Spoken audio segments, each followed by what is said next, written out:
Niekoľko desiatok kilometrov pod zemským povrchom je teplota veľmi vysoká v rozmedzi 600 až 1200 stupňov Celzia. Za týchto podmienok sa niektoré horniny tavia ako maslo na horúcej panvici. Tavenina obsahuje aj rozpustenú paru a plyny. Horúca magma si preráža cestu na povrch a taví nadložné horniny, pričom sa hromadí v puklinách zemského povrchu.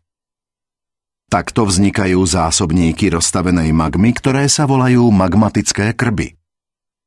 Plyny uviaznuté v magme sa snažia nájsť cestu von, čo spôsobuje nárast tlaku. Napokon si magma prerazí cestu cez tenkú vrstvu nadložných hornín a dostane sa na povrch. Takto vzniká sopečný výbuch, čiže erupcia. Jej intenzita závisí od tlaku, ktorý magma vyvíjala na zemský povrch, a od obsahu vody a plynov v magme.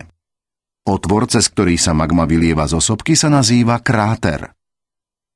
Je spojený s magmatickým krbom, hlavným otvorom. Niektoré sopky majú aj bočné otvory, ktoré vedú k menším kráterom na bokoch sopky. Roztavená magma, ktorá sa po vytečení zo sopky nazýva láva, má teplotu až do 1000 stupňov Celzia.